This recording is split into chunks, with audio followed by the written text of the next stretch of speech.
नमस्कार। Sanskrit online classes में आप सभी का स्वागत है। कल हमने छंद के टॉपिक में से वसंत तिलका, मालिनी और मंदाक्रांता छंद के बारे में जाना था। आज जो हमारा अगला छंद होगा वो होगा शिखरिणी। तो आइए जानते हैं शिखरिणी छंद के बारे में।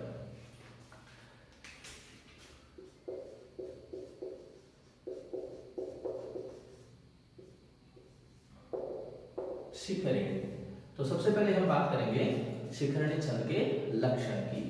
तो देखिए, शिखरिणी जो छंद होता है उसका लक्षण क्या होगा। शिखरिणी छंद का लक्षण होता है रसैर रुद्रैश् छिन्ना यमन सभलागः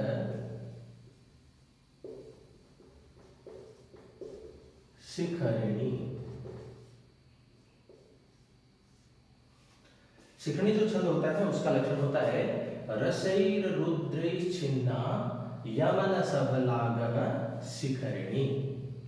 तो अब बात आती है कि शिखरिणी जो हमारा छंद होता है उसके प्रत्येक चरण में कितने कितने वर्ण होते हैं। तो उसके लिए हम क्या करेंगे, इन वर्णों को हम काउंट करेंगे। तो देखिए, 1 2 3 4 5 6 7 8 9 10 11 12 13 14 15 16 और 17। इसका मतलब हुआ कि शिखरिणी जो छंद होता है उसके प्रत्येक चरण में 17 वर्ण होते हैं। कल हमने मंदाक्रांता छंद भी पढ़ा था, उसमें भी प्रत्येक चरण में 17 वर्ण होते हैं। अब देखिए दोनों में अंतर कैसे करें। वर्ण तो दोनों में समान है, तो अंतर करने के लिए हम क्या करते हैं, गणों का निर्माण करते हैं। तो उससे पहले बात आती है यति की, कि शिखरिणी जो छंद होता है उसमें यति किन किन वर्णों पर होती है। तो देखिए, हम यहाँ से पता लगाते हैं कि सबसे पहले लिखा हुआ है रस। सबसे पहले लिखा है रस, तो रसों की जो संख्या मानी गई है वो है 6 मानी गई है। और उसके बाद लिखा हुआ है रुद्र, और रुद्र जो होते हैं उनकी संख्या कितनी है, 11 मानी है। तो इसका मतलब ये हुआ कि छठे वर्ण पर और 11वें वर्ण पर यति होती है। तो छठा अक्षर जो होगा तो 1 2 3 4 5 6। इसका मतलब ये हुआ कि जो छिन्ना लिखा हुआ है इसके बाद हम रुकते हैं थोड़ी देर के लिए, अर्थात यहाँ पे यति होती है। 1 2 3 4 5 6 7 8 9 10 11। 11 का मतलब हुआ अंत में हो गया। तो इसका मतलब हुआ कि 6 और 11 पे यति जो होती है वो शिखरिणी छंद में होती है। हम देखिए यहाँ भी दोनों को काउंट कर ऐड करके पता लगा सकते हैं कि शिखरिणी छंद में प्रत्येक चरण में कितने कितने वर्ण होते हैं। तो 6 और 11 कितने हो गए, 17। तो यहाँ से भी हम पता लगा सकते हैं। अब बात हम करेंगे इसको उदाहरण से स्पष्ट करने की।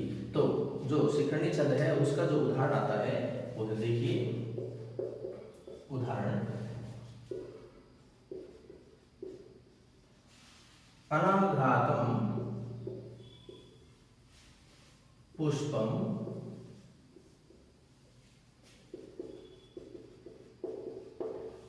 किसलय मलूनम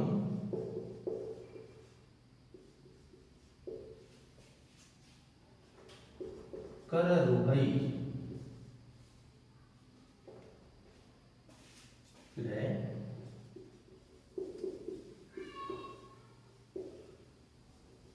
अनाविध्यम रत्नम मधुनव मनास्वादित रस।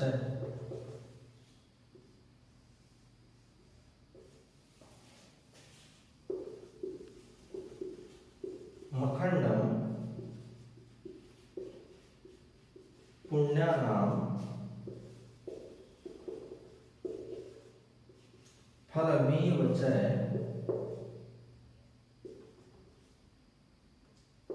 तद्रूपमनघम्।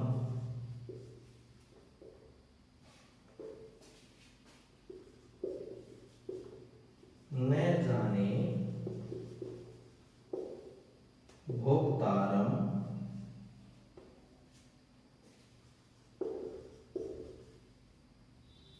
कम इह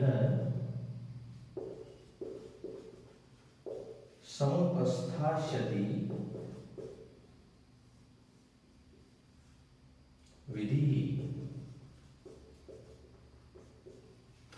तो ये हमारा एक श्लोक उदाहरण है जो सब हो गया पद्य के रूप में लिखा है। तो हमें पता करना है कि इसमें कौन सा छंद है। तो सबसे पहला हमारा जो काम होता है वो होता है वर्णों को काउंट करना। तो देखिए 1 2 3 4 5 6 7 8 9 10 11 12 13 14 15 16 और 17 वर्ण है।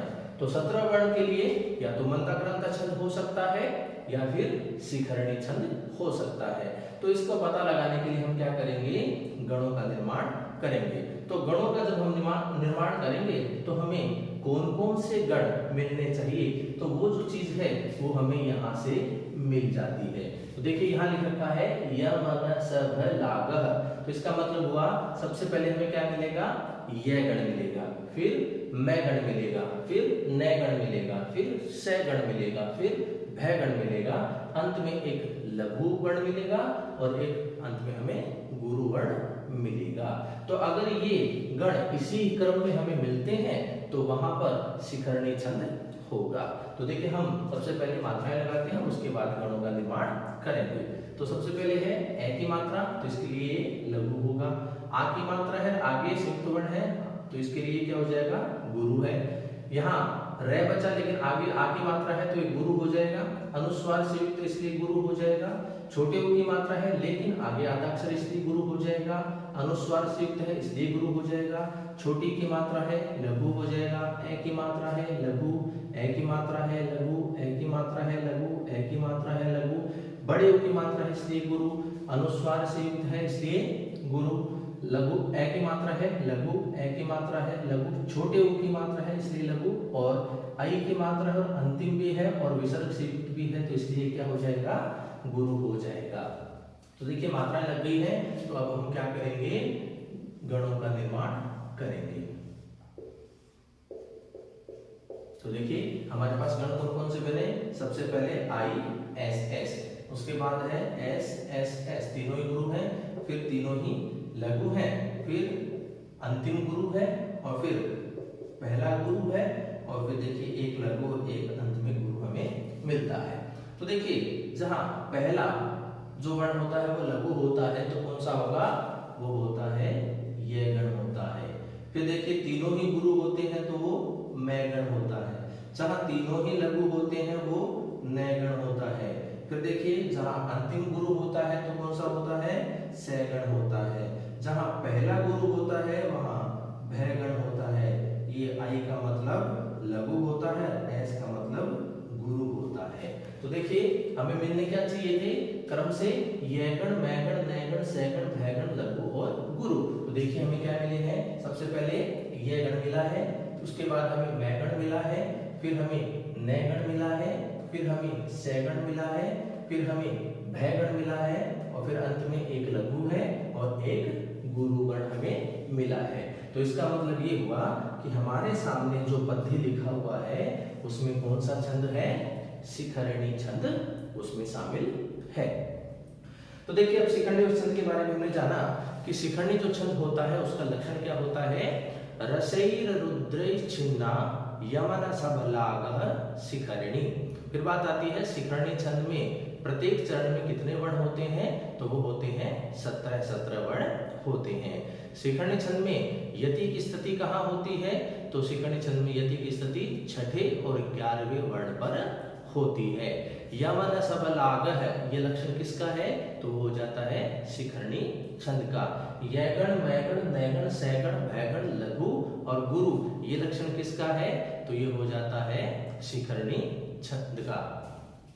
रसै रुद्र छिन्ना ये लक्षण किसका होता है, तो ये लक्षण भी किसका हो जाएगा, शिखरणी छंद का हो जाएगा। तो इस प्रकार से हमने ये शिखरणी छंद के बारे में जाना। अगला जो हमारा छंद आता है वो है शार्दूल विक्रीडितम। अगला जो हमारा छंद होगा वो होगा शार्दूल विक्रीडितम।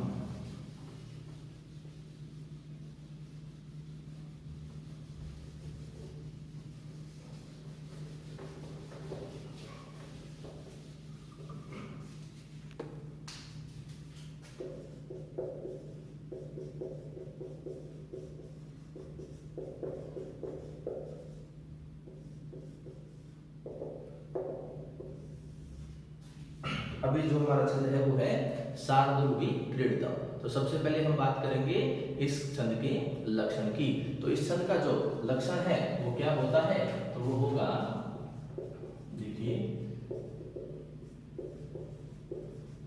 सूर्यास्वैर मस जास्ततः, सूर्यास्वैर मस जास्ततः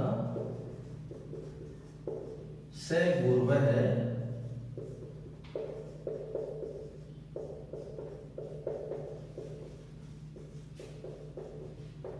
शार्दूल क्रीडितम। शार्दूल क्रीडित छंद है उसका जो लक्षण होगा वो होगा सूर्यास्वैरमसजास्ततः स गुर्वः शार्दूल क्रीडितम। तो अब बात आती है कि शार्दूल क्रीडित जो छंद होता है उसके प्रत्येक चरण में कितने कितने वर्ण होते हैं। तो देखिए हम वर्णों को काउंट करेंगे, 1 2 3 4 5 6 7 8 9 10 11 12 13 14 15 16 17 18 और 19।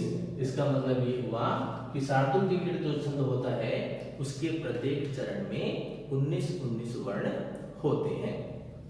अब बात आती है यति की।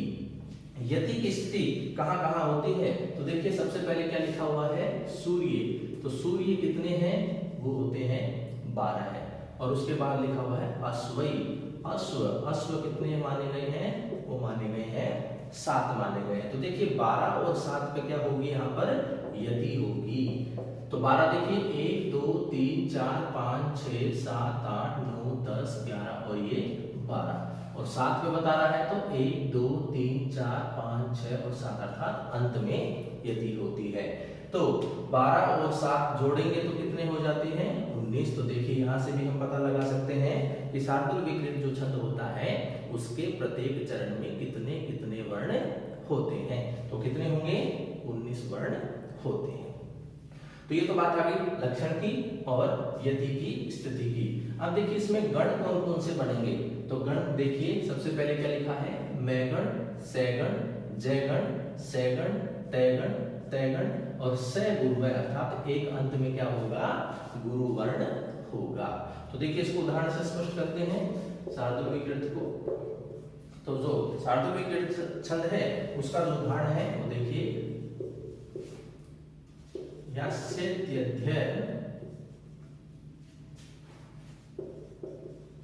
शकुंतलेति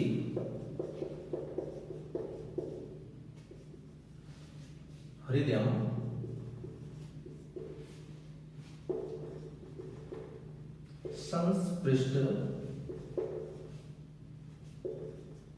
संस्पृष्टम उत्कंठया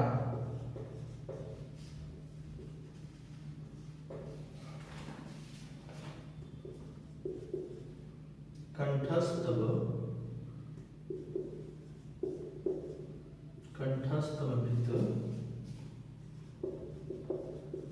वाष्पवृत्ति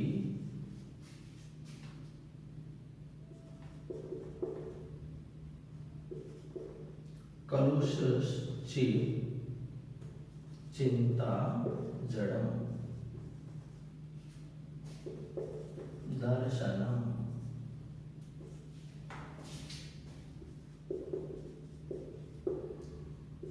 वैकल्यव्यम मम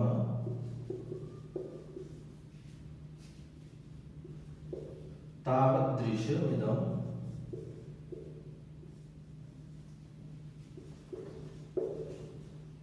स्नेहादरण यौकशः